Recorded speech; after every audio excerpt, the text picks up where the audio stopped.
For this episode, we want to highlight Hi-Fi Cookies. Sean and his team use inspiration from childhood treats and a love of music to make distinct cookies and milkshakes. You can find their cookies at their East Nashville and Donaldson locations. Follow them on Instagram at Hi-Fi Cookies.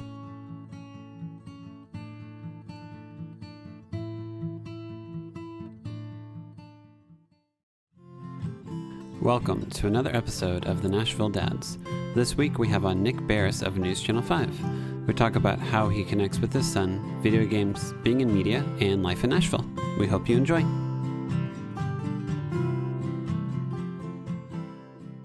How long have you been an anchor for now? Anchor, reporter, show host. I mean, I've done it all since 95. 95? Sweet. I moved here in 95 from Los Angeles. Oh, cool. I remember because you went to Oregon for undergrad. I was University of Oregon. I'm a Duck. Yeah, that's right. Yeah. Awesome. And is your son's name Huey?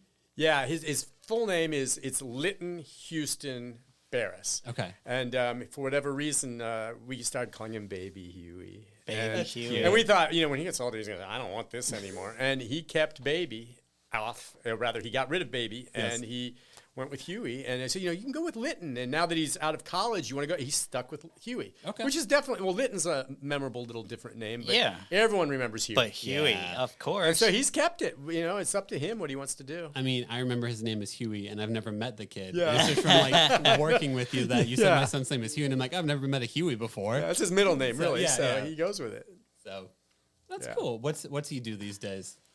He graduated from UT a couple years ago, and he had no idea. I had no idea what he was going to do, like a lot of kids. And then his senior year, he declared communications. Senior year, he did an internship at a TV station there. All those years, he could have come in with me, been out in the field. I could have taken him in edit base. I could have You've done everything. Zero interest. And then he does an internship.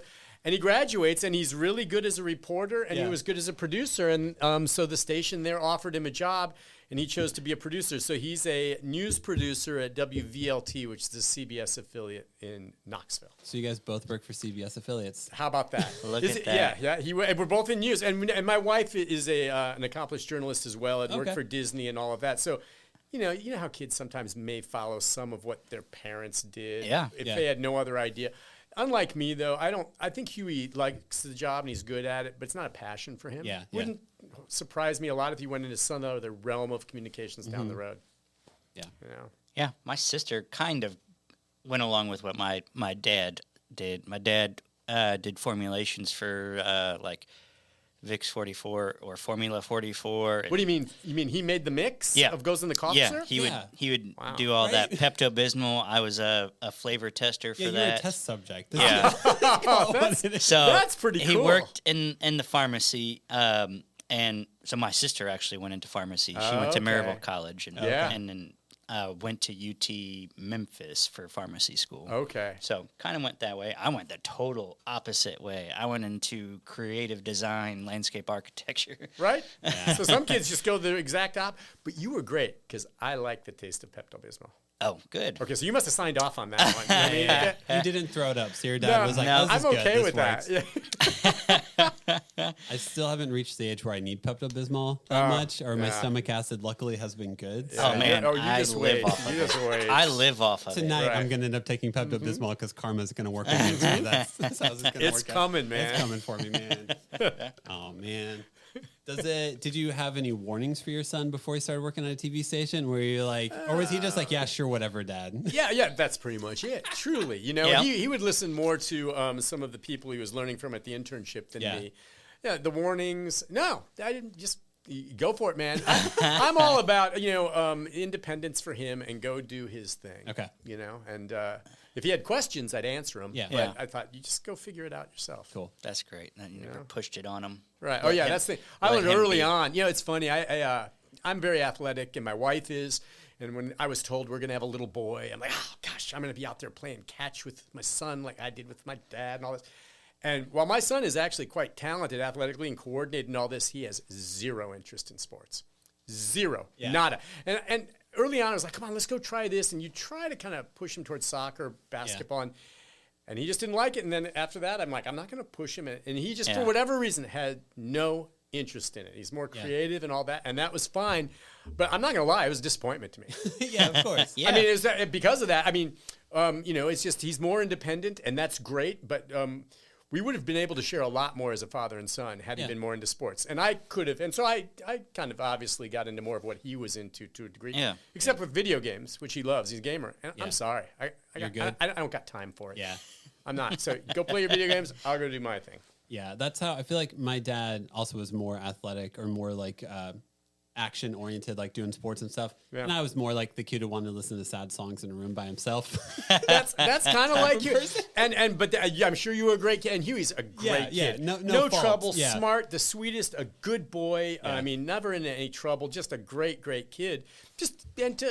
Fine. He doesn't care for sports, and that's perfectly fine. Yep. It wasn't until I went to college and my freshman year, the Colts won the Super Bowl. Yeah. And my dad was like super excited, and I was like, "What's this? What's this about?" And then that's whenever I started to care about sports, and because I realized it was a connection point for my dad and a way to connect with being from Indiana. It was a great way to connect with like being a Midwesterner and being from my home state and everything. But like, yeah, I'm sure up until I was 20, my dad was like, "So, do you want to do some chores, earn some money to listen to more sad music?" All right, see, your dad sounds like me, funny. Kind of like needling him a bit. I mean, come on, Pokemon? Yeah, what is that? Yeah. Or he would try to play video games with me, and he'd be like, "When we play this game, all you do is find me and shoot me in the head while I try to figure out what the buttons do." Oh, that's it. I would try to play with Huey, and he, those kids after a while, that becomes part of their body. Those controllers, the joystick. And I couldn't, and I'm dead before the game starts. Yeah, basically. And I'm like, son, this isn't fun. My dad never even tried that. Really? He never tried to play a video game with me at all. Right. But, I mean, I would only play video games usually either at night or if it was rainy or something like that. But if it was if it was nice outside, we were outside. Yeah. And we would play basketball and play catch. That's awesome. And all of that kind of stuff when he was around, because he was always gone to like all these different countries for his job, but yeah, I mean it was awesome. I was able to do those kind of things with him. Yeah, it all goes back to what you did as a kid. So I thought, well, he's playing these video games, so I bought a pinball machine. Oh, okay. Cool. And I've got a Lethal Weapon 3 pinball machine in the garage. We're coming over after Joe this. Pesci and Mel Gibson talk to you, and you get multi-ball. Awesome. And that caught his attention for a while. And I don't even play it much anymore. I got it used from a friend of mine for a reasonable price at the time. Yeah. Now it's worth a lot more, actually. Yeah. But it's a piece of artwork for me. Yeah. It just sits there, and I like looking at it. I've played it so much, I don't really care to play it much anymore. It works. Yeah. I just like looking at it because that's what I played as a kid. Yeah. If I went to an The arcade. nostalgia. Yeah, it was that. Maybe Frogger, Asteroids. Yes. Yeah. A Pac-Man. Yeah. That was about it when they really started coming out. And pinball. And my son did get into pinball with it for me a while. And it's interesting because none of his other friends play pinball. Yeah. But he can play pinball. So that's cool. There's a lot more like pinball arcades in town now. Yes, they kind of come really back. Yeah, and some of the older games. Yeah. And the new machines are space age. Yeah. Wow. Oh, there's like I think Game Terminal is the one that's over there, like off Foster. And I went in there once like to play some pinball with a friend, and like it's almost overwhelming how many pinball machines there are. Because I think of like the old Lethal Weapon 3 ones, where it's just like it's pretty straightforward. Now it's like a mini video game inside of a pinball machine. They need to bring them back. Bring back the old school though. Yeah, I like it. Like when you get a free game and you hear this noise, whatever it is that makes that noise. It's all tuned to my childhood, and I hear that. But by the way, when you go there, do you just pay a fee and then all the machines are on, or do you put quarters it's like in? all that you have to get quarters. You have to bring cash with you, and then it spits out quarters. That's cool. And stuff. Yeah, that's I like it when you have to pay for it sometimes because then it means more when you win a free game. And it takes a while to get. Like I'll go into airports, and a lot of times there's a little arcade section in the airport, and my son and I would be flying or whatever, and I'll always go in there, and if there's a pinball machine, I'm playing it. Yeah. Or if there's one in a restaurant, or if there's one in a movie theater, I tell my wife and son to wait. I want to play this game once. It's because they're fun. Like pinball's genuinely fun. Well, they're always open because none of the little kids are playing them, so I'll go there and play it. Well, like people, like kids nowadays, when they play video games, this is like full immersive. Like they can do VR, they can do all this stuff, and even I am like, no, that's too much. I don't. Guys. Your escapism scares me. Right. We do our company Christmas party at the Stars and Strikes down in Smyrna. Okay. So that's got like the bowling, but it also has arcade and laser tag and all of that. Ooh. They have so many of those 3D virtual reality type. I don't get it. Mm-hmm. I didn't. I played the basketball one the entire time. The Papa Shot. Yeah. It's a generational thing. Whatever. Man, my kids will do all the VR stuff, and I'll sit there and be like, I don't know what's wrong with you guys. Why do you need any of this? It just doesn't give me any interest. Do you have nephews who play like Fortnite and all those games? Yes, and I tried to play it with them, and I was horrible. I tried it once, and I felt like I died like immediately. And I was like, I've been playing video games for like 20 years. Yeah, Halo was my big game. So wait, okay, so because you guys then have played. I mean, I literally have not. Now I know you've played Halo, Call of Duty, all that and stuff, things, and that's what my son will play a lot of those. Yeah. Zelda, the Zelda games are very big. He loves Wind those. Walker, all that stuff. Yeah. Okay, so you're familiar with. I'm familiar with it, but like. I still have 3 kids, so like if I play video games, it's for like an hour at night. Yeah. Like, if even that. I won't play that much. I have an Xbox One. Yeah. And I don't even know if there's a newer Xbox than that. I don't know either. Yeah. But yeah, I've got the motocross on that. Yeah, the car. Yeah. I'll play that, and then the Call of Duty. I'll play that every once in a while. Mm-hmm. But I am not as good as I used to be. But it's also probably a good thing. I guess. Like, that means that I'm not playing hours and hours. Yeah, because the people who do like I don't really like. You can like pre-order video games, so that whenever they get released, they download automatically on your system. That's what my son does, absolutely. And then they wait until it downloads so they can start playing it. And I'm like, I've never had a game come out where I'm like, I need to be in the first hour, I need to be the best at this game. And he does that, and he takes a day off from work. Are you serious? And, oh yeah, he will. He and his buddies, and it's funny it's when a community too. Yeah, my son loves this too. That's one of the things he loves when he started working. Finally, he goes, Dad, I love PTO. I go, paid time off. They're actually paying me today. I'm taking this day off to play video games. That's how it works. You get a certain number of vacation days. But yeah, he will. He signed. In fact, there was one just before Christmas. He had signed up, and I go, "Oh, Dad, I took Friday off, and a bunch of buddies are coming over. We're getting pizza, and we're playing all day as soon as it gets downloaded. As soon as it gets downloaded, that's what I'm doing. That is completely foreign to me, but they live and it's community too. It is. That's one thing I'm glad with Huey. I always kind of emphasize to him, even through high school. Look, you've got to be social too. So many kids are just in their Game Boys and all this, and I'm like. Okay, if you're going to play video games, I don't really, I know sometimes they can go online and play with someone who's in Europe or whatever. Yeah. I'd say, I want you to link with your friends, and you can bring them over, and we'll set up the whole room, and you can all play together a game. And so I always wanted him to try to be social that way if he could. But I also said, look, you have got to do some extras at school, extracurriculars in high school. Yeah. And so you got to choose something. I know you're not in sports. He chose swim team. He wasn't even water safe when he chose that. I go, wait, you're going to do swim team? He goes, yep, I'm going to do swim. And he did. And he made the team, and cool. So he did that. And then I said, you have to do something else. And he did drama.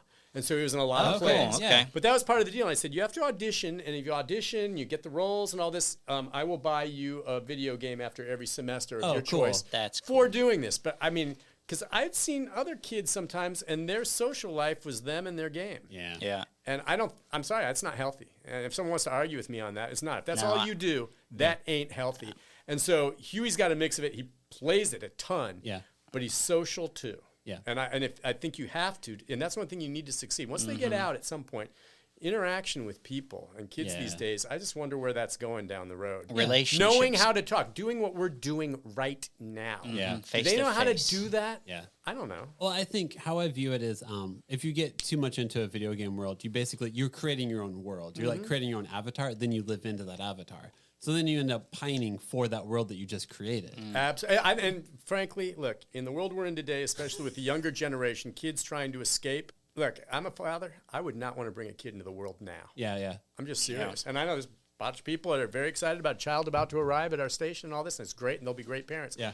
But, man, it's harder than ever before. And that's not even taking daycare into account. Oh, God. Oh, man. You know how expensive that is? Oh, so I don't work. I'm a stay-at-home parent because whenever we had 2 kids, both in daycare, it was about as much as our mortgage. Yeah. And I was like, I make decent money. I don't make this good of money. So you're saving money by caring for Basically, the kids instead of working and paying for daycare. Yes. Yeah. And then you get the added benefit of being there, of course, with your children. It's which a financial wonderful. decision, an emotional decision. Sure. But like we tried when we had 2 kids.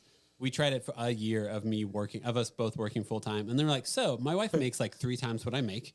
I'm working to pay for daycare. Yeah.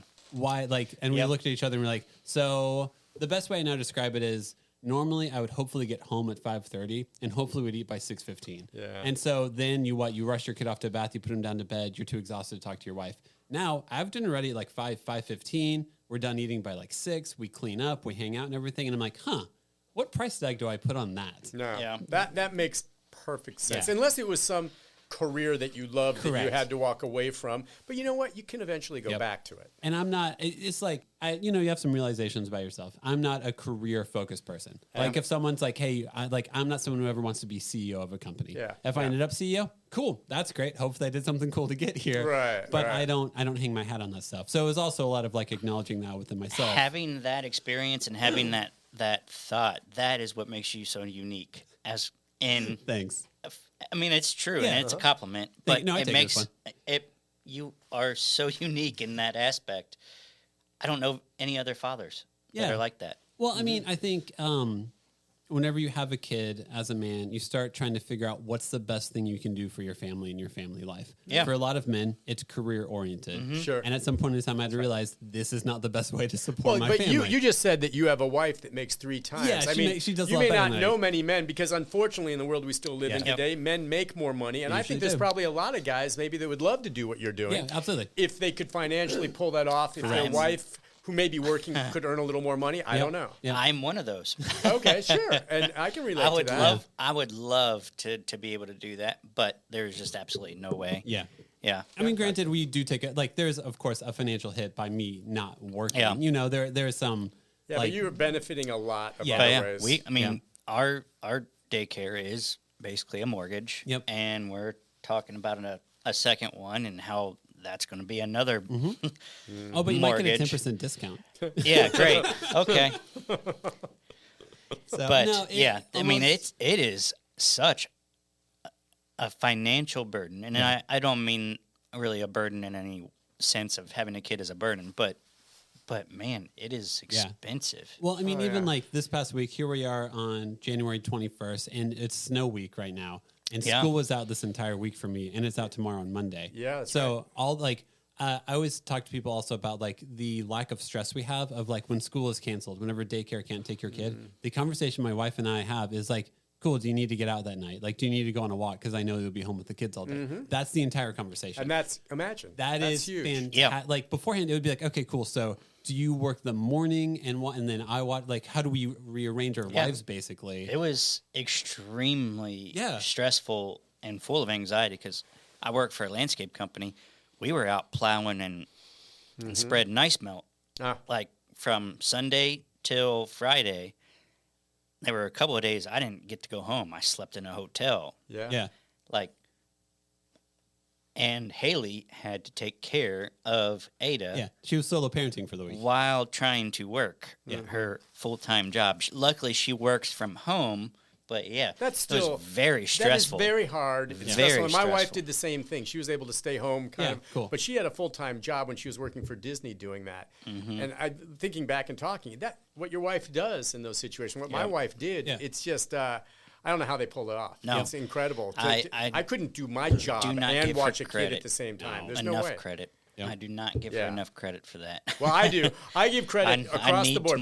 My wife, I know there's a dad's thing. But she is largely the reason my son is the way he is. She spent far more time with him. And that's, I'm very close to my son and proud of him and love him very much. But, a lot of people talk about, and this maybe puts me as an outlier, about, I just can't imagine what life was before I had my kids and how wonderful this is. No, wrong. I remember exactly what I was doing before my son came along, and I'm glad to be back at it now. Okay, that doesn't mean I don't like spending time with him, okay? And that means, but I'm not one of these people where it was all about the kid, okay? And that's one reason I think my son is as independent as he is. We gave him and did everything he needed. But maybe it's because just by nature I'm maybe a little more selfish, but it was about there's things I want to do. Yeah. Okay. But I've listened to your podcast and I've not heard anyone say it like this. But the truth is, I remember exactly what I did before my son came. Yeah. And when he went off to college and was happy and doing well, I went right back to it and was glad to be back in it. It wasn't like I was sitting around. Now, I do remember when he took off for college finally and left that day, and I went up to the room where he would sleep and all this. I did break down and cry. Yeah, of course. Because I was going to miss him so much at that moment. But I quickly transitioned. Yeah. I didn't mope long. And then I would call him every day. And every day I'll look at my wife and go, I wonder what the buddy's doing today. You know, he's always on my mind. But I'm sorry, I got a life outside my son and my family and things that I enjoy doing, and we're just totally all independent in that way. Yeah. And maybe we're a little different that way, but that's the way. But I don't want anyone to take it like, oh, well, you didn't care and spend time with him. No, we did. But I also have a life outside my son. It's a question of identity. Yeah, that's the beauty of it is no one is right or wrong. No, really. And others who live all through. I have a friend who at work whose son, and he play ball all the time. They go everywhere together. They're each other's best friends. Mm-hmm. Okay, my son's not my best friend. Okay, he's my son, but they are, and I can tell you when his son goes off to college, it's going to tear his heart out. Yeah. With me, when my son, I cried that one day. I missed him. We keep in touch. And I was back at it, man. Happy as a clam. I was fine. Yeah. And not everyone's like that. Everyone's different. I think it's this weird thing. I think for people our age with their kids, they I do think some people wrap too much of their identity around being like a parent to some extent. But others, though, like me, maybe wrap too much of my identity around my job. Correct, yeah. And I'd rather have it be around my family if I would, to be honest with you. But you're right. Identity is a hard balance to have because, in anything, I think a lot of times in our culture, we're told to go all in with whatever we do. Yeah. And whenever you go all in, that means all your eggs are in one basket. So you lose your job. Your identity is destroyed. Your kid goes off to college. Your identity is destroyed. Sure. So how do you keep a well balance of... So you don't get destroyed if that happens. Exactly. Because at some point in time, life is going to take things away from you. It's just how it works out. So how do you give it your all but not put all of yourself into it? Is a really hard balance to find. Well, and I wonder how you guys will handle it because your children are kind of younger now, right? Yeah, mine is 2. Yeah, mine's about to be 8, 6, and 2. See, I don't know if it's more of a Southern thing because my family was out west, and I came here from Los Angeles, and I was in Oregon. I was born in Illinois, but we moved around. And in the South, it seems like, and I don't want to overgeneralize, it seems like a lot of the kids, they want to stay closer to mom and dad, stay closer to home. They're local. They grew up here and all this. And that's fine. I think that's great if you're happy and you're in that thing. But I can tell you this, I don't like it when I see parents giving their kids a guilt trip about wanting them to stay closer to home. Oh, yeah, I agree with that. And that happens a lot. I hear parents say, the kids saying, well, I think I'll take this, but you'll be so far away. Yeah. It's not about you, parent. It's about your kid. Yeah. And so if Huey decides, and it's nice that he's in Knoxville, he wants to take a job next producing in New York City, my wife and I will miss him more. We won't see him as much. Yeah. But I'm going to encourage him 100%. I don't want him to give a second thought to, but I'll be farther away from mom and dad, unless he just comes to that conclusion on his own. Yeah. If he wants to stay close to us, fine. All for it. But in the South sometimes, and I don't know if I'm overgeneralizing, and it may happen elsewhere, it seems like sometimes the parents are like, but you can't go that far away. I'm like, look, you chase your dreams, and I don't care where that takes you. We'll come to you. Yeah. But do not let anything we say stop you from chasing your dream. Yeah, of course. And I don't understand parents that don't do that. Yeah. I agree. Whenever our kids get to the age of going to college, wanting to move away, then I'll be really intrigued to see how I approach it. It's hard. Yeah. It is. I'll miss him more, but I'm not going to want to do anything to make him feel guilty about leaving to chase his dream. I think my parents did, I think, fairly well because my sister moved from Maryville, Tennessee, all the way to Seattle. And, my mom was perfectly fine with that. Wow. And then I moved from Northern Kentucky to Nashville, and she was perfectly fine with that. Yeah. Granted, my sister moved back to Maryville, and my parents followed. Okay, but that's great. Yeah. But there's still a period of time in which to get to her was probably a full day of travel. Yeah. But they never gave us a guilt trip, and I appreciate them for that. Yeah, I just think that's neat to let your kid walk their own path and see how that goes, and just to be there for them for whatever they kind of want. Yeah. Being a news person, was it that difficult with your schedule to be available for Huey for school events and stuff? I feel like as a news person, you can have very weird hours. Yeah, some a little bit. I mean, I always tried to make it to his basketball games and to his plays that he was in. Yeah.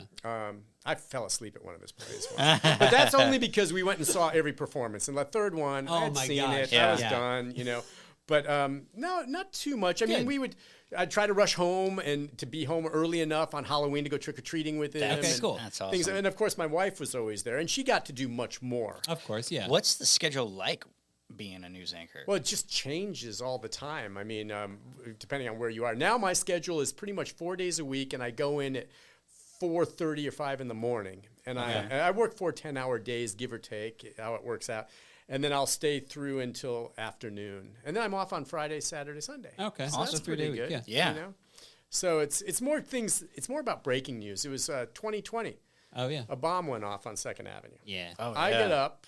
That's Christmas. Yeah. On the 25th, I get up that morning like anyone, the whole family getting up for Christmas, opening up the gifts. But Huey understood. The moment as I heard, and we're literally getting up to go under the tree and open the Christmas gifts on Christmas morning. Yeah. And it's just me, my wife, and my son at this point. Family hadn't come in yet. And I'm like, there's a bomb on 2nd Avenue. Yeah.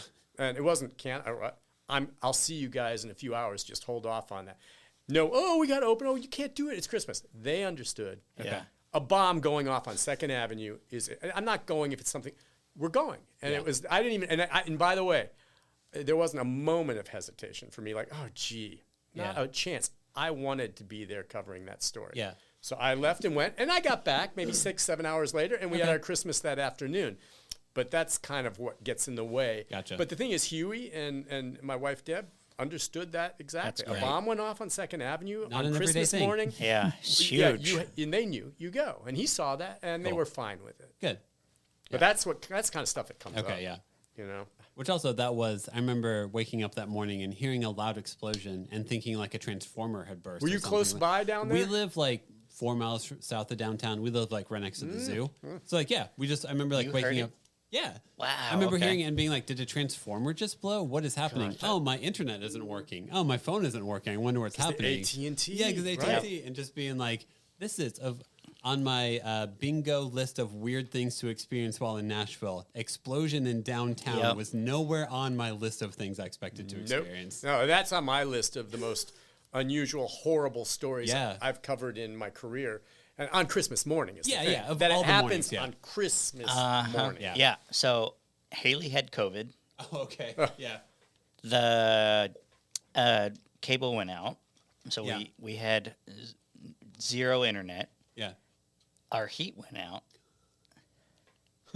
That sucked. Yeah. So all we had was our gas fireplace and some space heaters while she was upstairs with COVID. Yeah. Oh, boy. Or no, wait, no, I'm sorry. That was not COVID.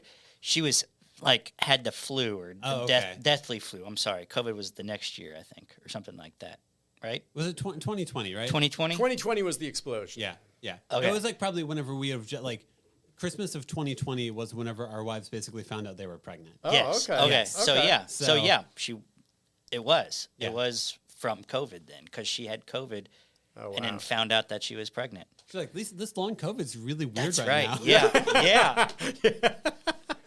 Weird. I'm really hungry. I remember coming back from work and I was on the phone and she had the pregnancy test. Yeah.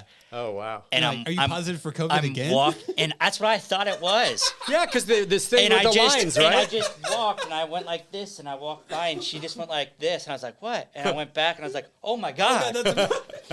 And my coworker was on the phone telling me that his grandfather was passing away and I was like, I think mixed emotions. Changed. Hold on, man. Oh man, it was a wild That's a month. lot. Yeah.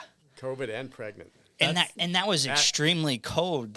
It was very cold. Yeah. Super frigid. Yeah, that too. Yeah. We had like Daniel and a whole bunch of other people drop off space heaters. Oh, for seriously? us. Yeah.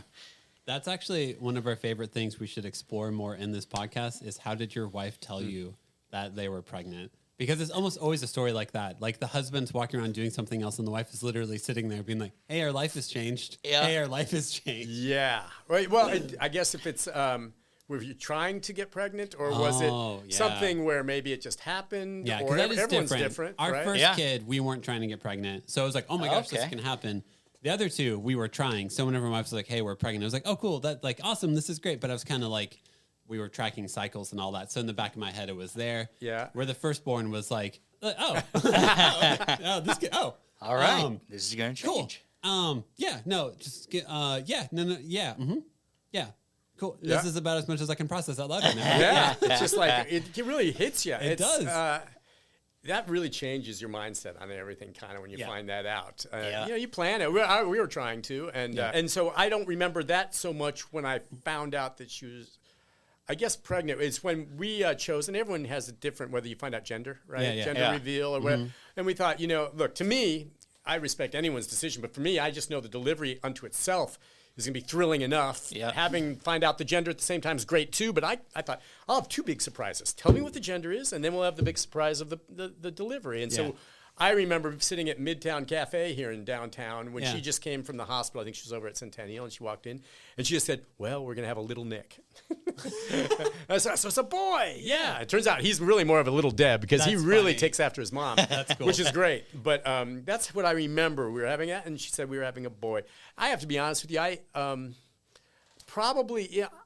going in, I wasn't rooting for one or the other. Yeah. Some people really want a boy or really want a girl, but all I wanted was, as you always hear this, the child to be healthy. Yeah, but I would have been happy as a clam with a girl. Yeah. I was happy with the boy. I was fine. Yeah. I wanted a girl for her first. Same here. Yeah. Maybe, and I understand that. Some people or... Did you have a girl first? We did. Girl, girl, boy. Okay. So, yeah. Wow. And people would be like, do you try for a boy for the third? And I was like, no, we just wanted a third child. You just wanted... Because some people do that. You see some people who have had like 4 boys or 4 girls, and they have a 5th child, which, that's more power to you, but 5 kids, come on. I'm done with 3. And you're thinking they're trying to get that next gender, maybe. I don't know. That's But no, it's like we actually we do a lot of gardening stuff. Yeah. And there's a gardening thing called the 3 Sisters, where it's like you do corn and then you do beans and you do a squash, and they all like intertwine with each other as they grow. Oh, wow. And so we had planted that before we found out the gender. And the same time that all the like squirrels came and dug up all the seeds and stuff was the same time we found out we were having a boy. So both versions of 3 Sisters died at like the same time. I've never heard of that. I'm getting into gardening. In fact, at this moment, I'm in the process of building a greenhouse. You're a beekeeper also, and I'm right? a beekeeper, but I'd like to try that. So they intertwine. I mean, the corn. Yes. Like the corn grows up first, and then I think the beans wrap around the stalks of the corn, and then the I think the squash fills out the bottom of it. But you're still getting vegetables from it? Correct, yes. Oh, wow. Yeah. Oh, that's a cool mix. It's called 3 Sisters. I forget the whole origin of it. But they seem to go along. It works. I think that was from the Indians. It is, yes. Yeah. Okay. It is indigenous, yes. Yeah. Yep. I'm going to give that a try. Yeah, it's really cool. I think that's neat. Yeah. This is really now. Have you guys started selling? You've got your sponsorships yet? We don't. Or advertising, we do. We give doing? like shout outs right now, so we don't generate any money with it. I think knowing keep getting bigger. I mean, you could, right? Yes, we could. Yes, very lucrative. It's trying to figure out sponsorship. I feel like, or we're good at knowing how to create content, how to like put on Instagram and put it out there and stuff. But the whole realm of sponsorships is one where I'm like, I don't know. Yeah, you need to get it big enough so you have the following and hire someone to do that. Correct. Yep. Which that's what you're doing here. It takes a while. Yeah. Before you know it, you'll be like Smartless. That's $80 right. million. $80 million. That could be pretty cool, you guys. Then I will be a stay-at-home dad. Then you'll be a stay-at-home dad. I love that. Of course. But no, I mean, honestly, we try to just take it one episode at a time. Like, all right, man, let's have this guest on. Let's be full in on this guest. How can we learn about their life and have fun? Basically, I think you guys are having fun. You guys are so good. You can tell you're having fun with it and enjoying talking about it. Yes. And that's one of the things I was listening to. I wanted to see what it was like before. Of course, And you guys, it's just, heck, I'd talk to these guys. Yeah. Good. So some of it's proactive of like me reaching out to you to be like, hey man, think you'd be a good interview. Do you want to come hang out? Sure. And some of it is like if you went back and were like, hey Leland, do you want to come on a dad podcast? Yeah, I bet you Leland would do it. Yeah. But there's something I think it's smart too. I mean, I'm looking at a lot of to get someone like Leland or me that's other people know it. They don't know my backstory, and Leland's not. Yeah, that's good. Or some of the, like getting the mayors on. Yeah, I'm just saying that has a wider appeal because people they know who he is. Yes, and they want to find out what Freddie O'Connell's backstory is, maybe on that. Or Leland. I'll mention it if you want Leland to come on. That'd be great. Yeah, he'd be. I think he'd be willing to do it. Yeah. Oh, great. And he's a father of 2, and he's got some interesting stories to tell, especially about his son and all this. They're nothing bad. No. But it's the realities of fatherhood. Is you look up and be like, I'm an expert in this now. How did I become an expert? Is anyone an expert at this? We had head lice over the summer. So now I have a weird knowledge of head lice and how to take care of it and what to do with it. Been through that. And you have this image, lice, oh my gosh, that's Oliver Twist nasty stuff. And you realize, what, it happens at daycares. It's just annoying as hell. The end of the world. Yeah, but I mean, you learn, right? Yeah.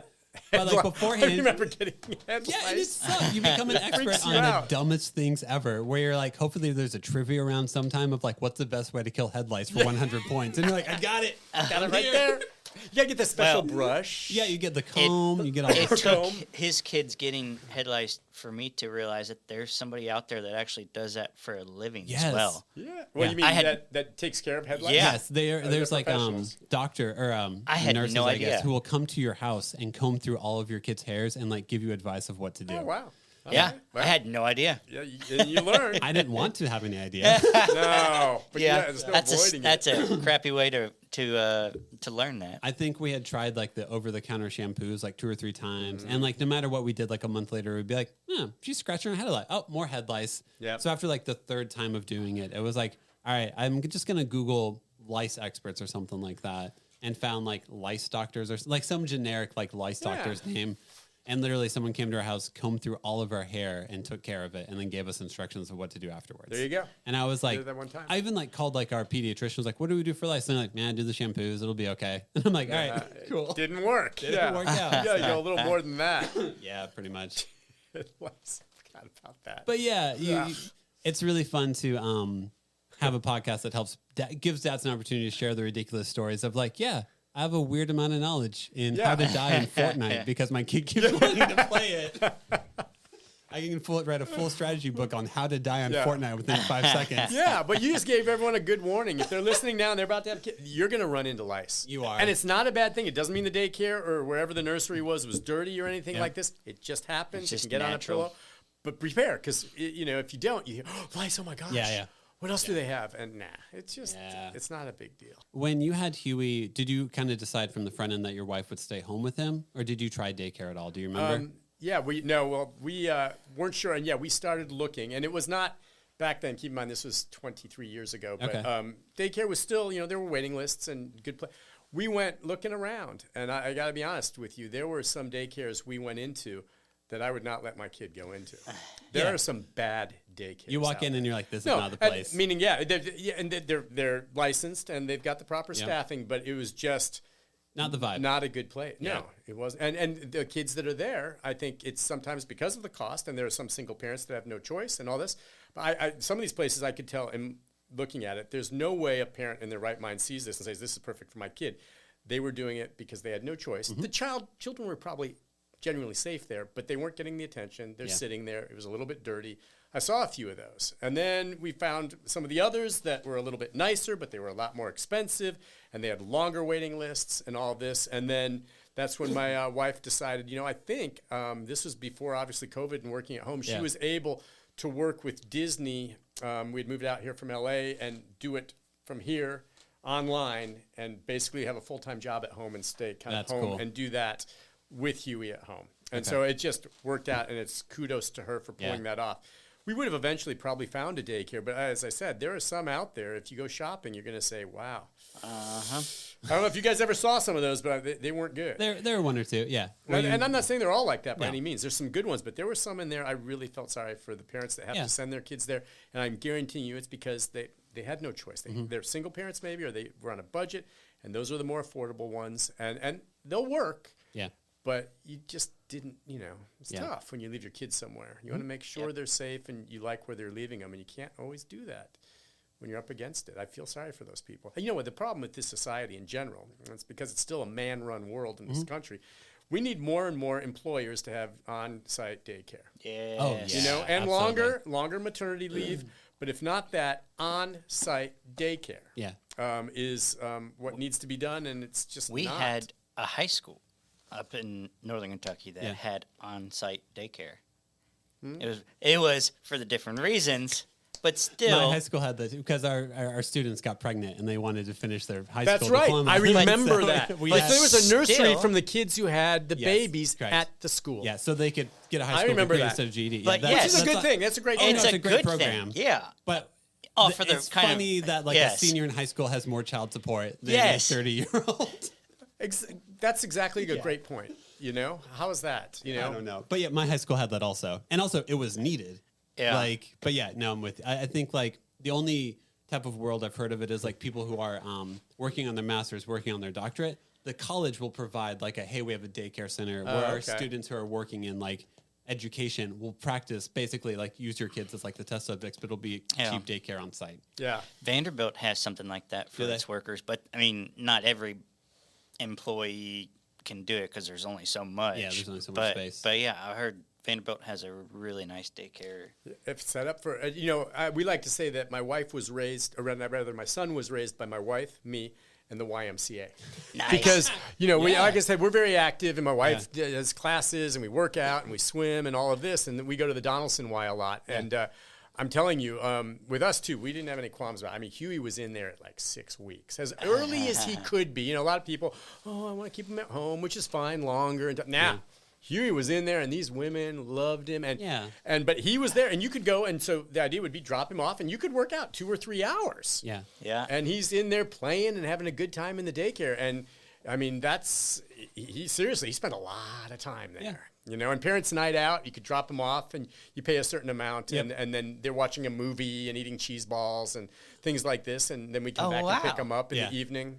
Is that still around? I mean, like, I wonder if it's the more Y like still does that. I don't know if it's so much YMCA. Like Monkey's Treehouse will do that. Really? Okay, cool. They're more like kid-centric, like play areas. I feel like there's another one I read about who does it. But yeah, if it's like Monkey's Treehouse, which is basically you drop your kid off, you might be able to like pay a fee to go work on your laptop in a side room. I do remember sometimes back in Northern Kentucky, like a World About Sports place that had like all those tunnels and all those bins of balls and everything like that. Yeah. They had nights. Yeah. We Rock the Spectrum does it. Really? Yeah, the one in Madison does it. Yeah.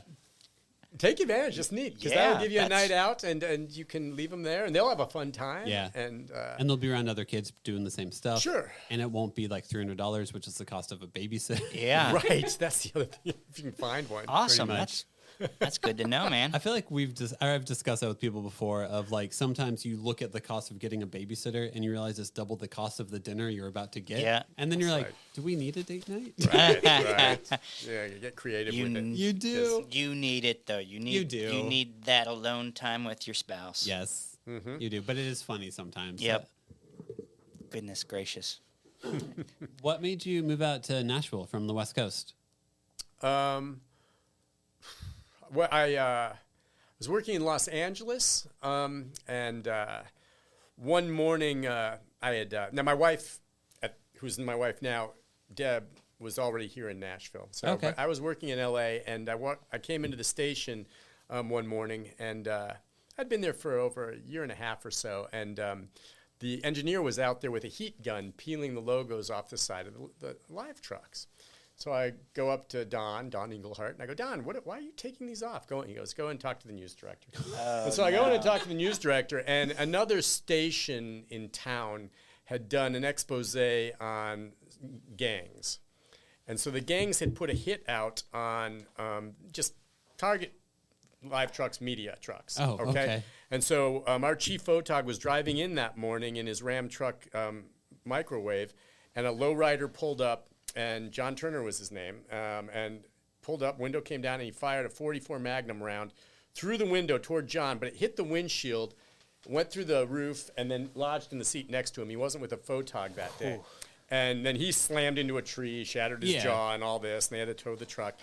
And I just, at that point, I had done a lot of work in Santa Ana. I was there for the OJ trial and all this kind of stuff. California in the 90s was a very different environment than what I... in Southern Cal. And so I saw that, and at that point, I was like, maybe I just want to go someplace a little slower than this now. And so I had a connection and came out to Channel 5, and, Deb was here. And I applied for the job here and got one. And so I just left L.A., for that reason. There were other reasons, but you're talking about the trigger. That was it. Thinking, what?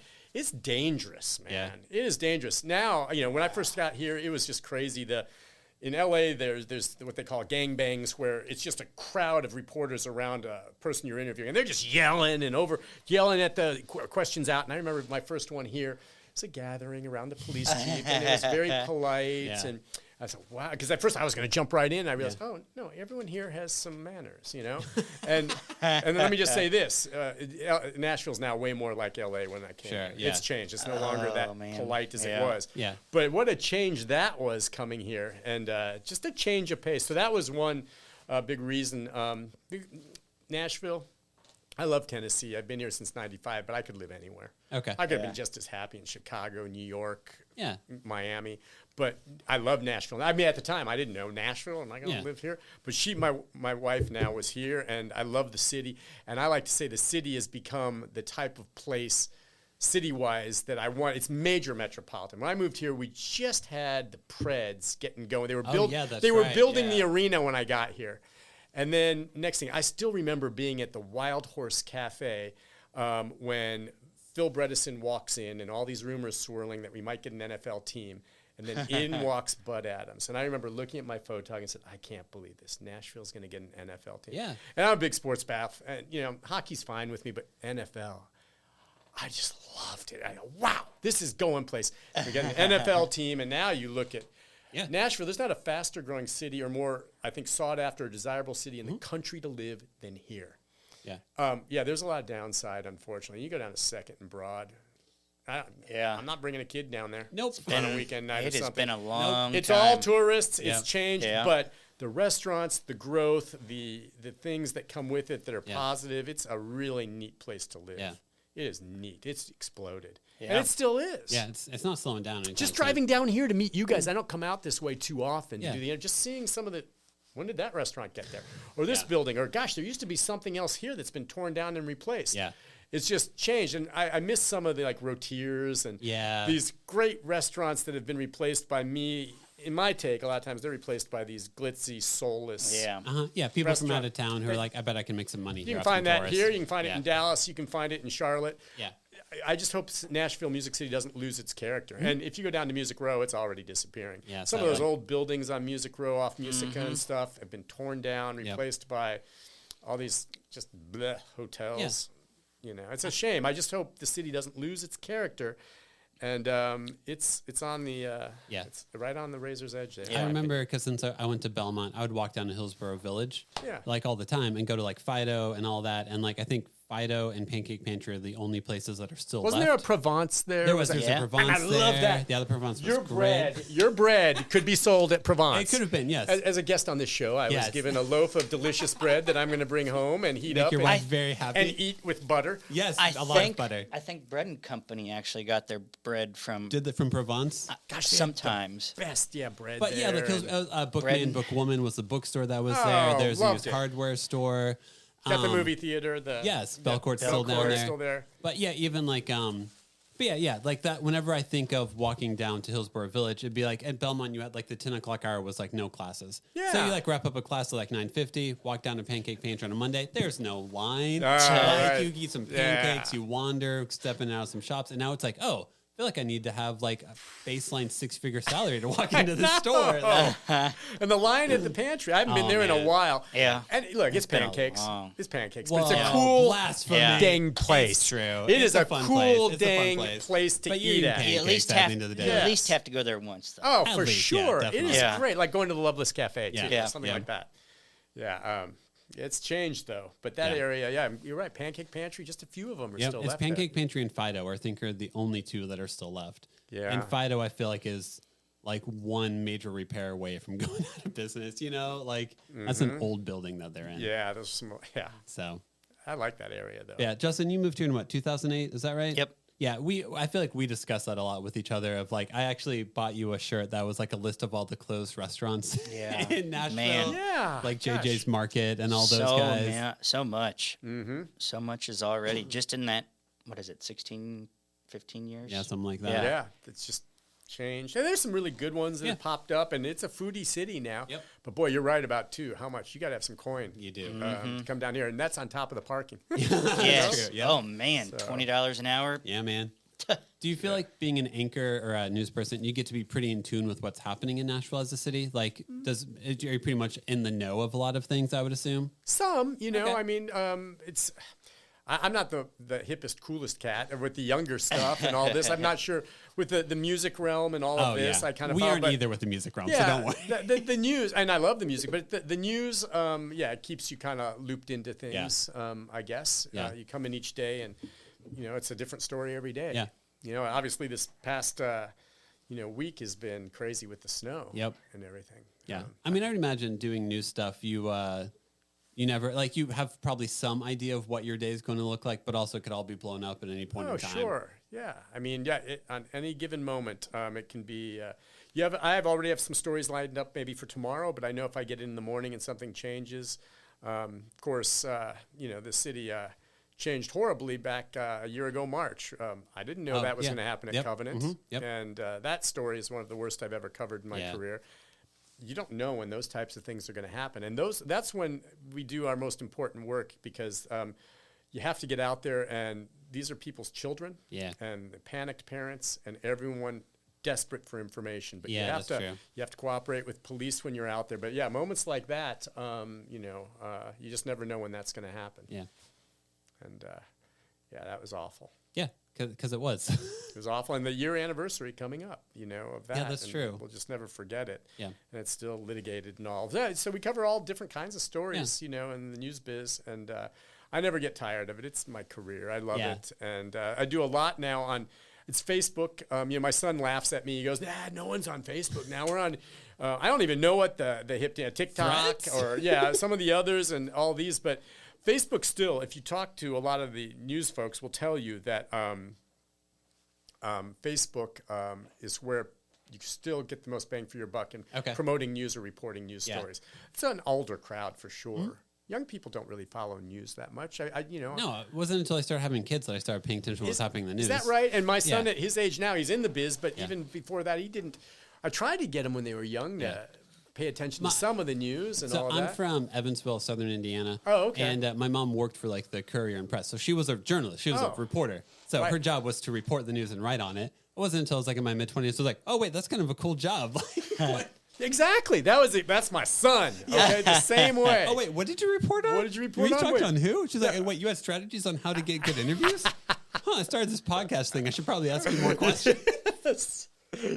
I don't know why kids, and they'll listen to other people before they'll listen to you, right? I mean, here I am. I'm a reporter in town and all this, and you won't listen to me. You won't. The kid, you know how the kids are. If his friend tells you, or a neighbor, or someone else, fine. But if you tell them, it's nothing. In one ear, out. It's probably because we've been telling them stuff all his life, basically. Right? That's the way it is with kids. Yes. Nick, you've listened to a couple episodes. Maybe you know this, maybe you don't. We end all of our episodes by asking every guest the same 5 questions. Is this a quiz that's going to make me look stupid? Not really a quiz. I'm going to look stupid, aren't I? I'm stupider. How you answer the questions is what makes you look stupid. It's not the questions. You know what? You are a reporter, my friend. That's exactly right. I was raised by a reporter. You're just asking the questions. And what you do with the question is not up to me to decide. That's what I do every day. Exactly. And you're amazed at the answers you get sometimes. You're like, oh, that's not what I want. That's not the answer I wanted with that question, but sure, that's an answer. Right. Now I'll take whatever. All right. Let's see. Now we're putting you on the other side of the question. We're asking the questions. Well, you've been doing it the whole show here. That's fine. I love it. It's nice. Justin will ask the first question. All right. First question. What were your kids' backup names? Backup names. Oh, okay. Well, I have one son, and meaning backup if we had a girl instead of a boy? Yeah, and also, did you almost name him something different? Yeah. I have to be honest with some actually, some were just, this is who it's going to be, or... Yeah, I think, seriously, this kind of be a pretty straightforward answer, that there wasn't another name that pops in. My wife may say, oh, don't you remember that? but it was, Lytton, Houston, Beres, and Lytton is my wife's father's name. Okay. And he passed away when she was in her teen years. And so we wanted that. And Houston is another family name that we just chose because it's from her side of the family also. And the name came from some relative back a ways. Yeah. And so I just remember we were sitting around and, I thought it was important for her, Lytton, good. And, look, the kid gets my last name. And I guess. You're guaranteed one of them. And I've never, by the way, and it's tradition, I would have gladly taken my wife's name. Mm-hmm.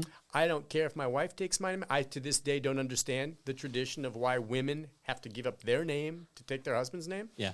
Maybe I'm just non-conventional. I don't give a hoot, okay? And I don't get it, and I wouldn't be insulted if my wife didn't want to take my name, which, by the way, she goes by Deb Barnes. Yeah. Good for her. But anyway, Huey's Beres. And so it was Lytton, Houston. I just remember her saying Lytton, Houston, or bringing that up. And I thought, that sounds great. And I said, we'll call him Baby Huey. That's cute. And so that's my answer. Cool. I don't recall of other. We probably bandied about some others. I don't remember. Yeah. But I think it was pretty much an accepted thing that, Lytton after her father, which I thought was important. I think it's a really neat name. Yeah, it is. Yeah. All right, next question. Do you have a favorite TV dad? TV or movies? Or TV what? or movie in media, a fictional character of a dad. Okay, well, it's very easy. Okay, Andy Griffith. Oh, yeah, that's a good one. Yeah, that's it. I mean, if it's TVs, I mean, TV, just growing up, Andy and Opie, and that would be. That's a very classic American TV. I dad. think this may be the first. It's for the him. first one. Yeah. First one. Yeah. Maybe it's because the reruns are still on, and I'm a little older. But if anyone who's watched it, you're gonna think Andy was a great dad to Opie, wasn't he? Immediately, you saying that, I was like, oh no, he's like the ideal American TV dad. Kinda, you think, and there's others you could choose from. We get a lot of like Uncle Phil from Fresh Prince.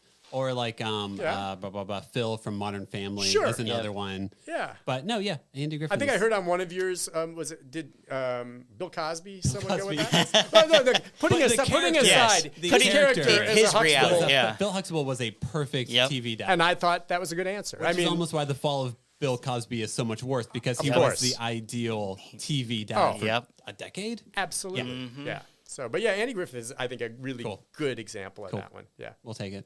Awesome. Okay. All right. Least favorite kids show or movie? Least favorite kids show or movie? Like when Huey would watch it, you'd be like, oh my God, is this on again? Yeah. Look, I liked Bob the Builder, okay? I liked Blue's Clues. I love Blue's Clues. Love SpongeBob, though some would argue that's not a children's show. Yeah. Just wasn't a big fan of the Power Rangers, I guess. I mean, he would run around and kick, and I can relate. I could see as a kid, I probably would have liked the Power Rangers also.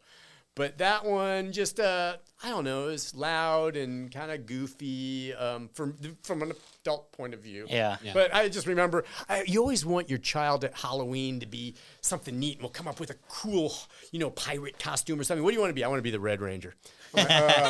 So we go and buy this Red Ranger suit. It's pre-made. And it's a jumpsuit with this thing, and he's the Red Ranger, and he loved it, but he wanted to be the Red Ranger. Yeah. And I'm like, Power Rangers.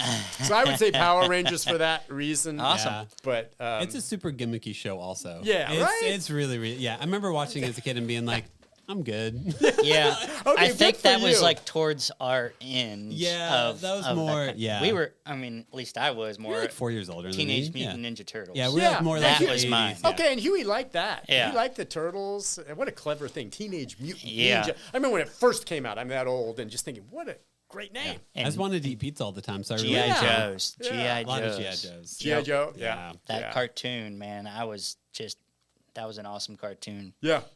Oh, yeah. Next question. Do you remember a favorite kid's toy or like an activity that when Huey would do it, you actually like to do it with them? Oh, you said G.I. Joes. Now, I remember as a kid having G.I. Joe with Kung Fu grip and lifelike hair. I had one of those. Now, Huey was never into those figurines. Those were like 12 inches tall. Yeah. You remember the G.I. Joes? And those, I don't even know if they make those anymore, but I played with those. This one to me is iconic. It will never go away. It was as popular when I was a kid as it is today. And I loved it because when I think about the many things I did with my son when he was small, and as I said, we had different tastes and interests. This is where we bonded more than any place else with this single toy. And it is wonderful. And it is Legos. Yeah. Legos to me, right there above Tinker Toys and Lincoln Logs. But Legos, and we still have upstairs and saving because I don't know if you've been lately, but there's a Lego store out at Opry Mills, and they are expensive. You don't want to drop $1,000 on Legos? No, and we bought a bunch so you could make the Death Star and all these. We'd make them, and then of course we've got a giant hefty crate bag full of Legos. It's probably worth $10,000 stashed away, and it's there for, gosh forbid, someday maybe my son has children and they want them, or we'll give them to some child. But Legos are timeless, in my opinion. I mean, they've been around since I was a child, and since you guys. I don't know if you ever played with Legos, but definitely. It's so creative, and you can build and play. But Legos transcends all for me when it comes to a toy with my son. Yep. Does that count as a toy? Oh yeah, it does. Okay. It's like toy/activity. Okay, but they're building blocks and all this stuff. Totally. That was like one of my favorite. the whole reason why I got into architecture right? was because so creative. I bet that had a tie-in for why. Yep. It's almost like it's a building block. Oh, Legos. Good old dad. That was awful. joke. I'm sorry. If you could see the smile in my face as I realized that joke was there. But all dads are proud of those type of things. Yeah, for sure. All right, last question. What moment of your kid's life are you most excited to be a part of? When he was potty trained, no more diapers changing. That is not the answer you expected. That is not. No, that was a seminal moment for me. Yeah. No, you can't pick a single moment, but it's funny when you said that popped into my head. That's what popped in your head. That is an awesome answer. I hated changing diapers, and trust me, I did. Yeah. Hated it, and when he finally got potty trained, that was so awesome. Was he your first on changing a diaper? Like, had you ever changed another kid's diaper before? I don't know. Yeah, same. Nope. I had never changed a diaper until same with me for my kids. And I told, like, I had two nephews. Yeah. Never did it. Yeah, I handed it off. You were that uncle? I did not do it. I was like, you left you a present. I said I would change diapers for my mom, my dad when they're older, and my kids and my wife. Yeah. That is the only people I'm on the same change. page with you. Yep. Now, what if you have grandkids someday? I will do my grandkids. Okay, and I'm not sure. I will see about that. But I'm just like you. And is there, okay, we talk about some incredible inventions. Okay, the light bulb. Okay. Yeah. The computer. I mean, amazing. The combustion engine. Yeah. The diaper genie. Okay. Did you ever have one of those? Where you take the diaper and you put it in the container and then you twist it and then it goes down and you eventually fill it all up. And when you're done, you take the top off and you pull out this whole, it looks like a bunch of sausages. But what it does is it keeps it clean. The moment the diaper, if it's a disposable diaper, disposable diaper, you just throw it in there, twist it, and then it goes down into it. No smell, nothing. Yes, that's right. After about 15 of them fill up, God. you tie off the top, and you pull out the sausage, you throw it in the garbage, and you're done. It's just instant disposable. Diaper genies. I don't know if there's a replacement for it, but that was a wonderful thing. Also, as your kid gets older, when they get to be like 2 or 3 and you're cleaning up their poop, it's not like a cute newborn poop. It is like real human poop. I know. There's nothing charming and about it. I don't know about the cute newborn poop, because as I recall, and I don't know what kind of podcast this is, but it looked like black tar to me. It does, yes. And the I'm first like, couple poops, okay. Yeah. And then you're like scraping poop off their butt, and they're like a day old, and you're like, this is romantic. Now, the one thing that cracked me up. This is my life. Yes. And it didn't bother me, but when all of a sudden you get sprayed. Oh, yeah, man. Hits you right in the face. Yeah. Going from changing 2 girls to changing one to a boy was like, this is drastically different. I have to angle it. I have to position it. You or better. I get a surprise. You're going to get a shower. Okay. And that took me like a week of like, all right, man, you're the one who needs to adapt in this scenario. You live and learn on that. But that one, that's what, there's plenty of other seminal moments, graduation and some of the neat things he did. But for whatever reason, potty training popped into my head. There's first word, first step. Yeah, there's other moments. All takes a back seat to potty train. Yeah. I don't know. That's it. Well, Nick, we give people an opportunity to promote themselves. You're on Newschannel 5. Do you want to say if we wanted to follow you like on Instagram or Facebook, what's a good way to follow you or keep in touch with you? Well, that's nice. And in fact, I'm going to put a link to this podcast on my Facebook page. Thank you. Heck yeah, I've awesome. worked the Facebook page, and so if you want to follow me, go to Nick.Beres, Nick Beres NC5 on Facebook, and there's 250,000 Facebook followers. Oh, cool, awesome. So a lot of people are on there, and I want you guys are fun. I hope some people heard something that made them chuckle on this show. At least but I've listened to others, and I just think it's really neat. Thank you so much that you do a dad's podcast, and there's no angle or agenda. It's just everyone's different. What's your life like, man? Yeah, and that's it. And no one's right or wrong. It's just kind of like share, and maybe someone hears something that rings a bell. Yeah. Amen. But Nick, thank you so much for your time. Well, thanks for asking me. Course, this was fun, you guys. Yeah. I really appreciate it. Best of luck with this podcast. I hope a lot of people listen. Thank you, Nick. So too. Appreciate it.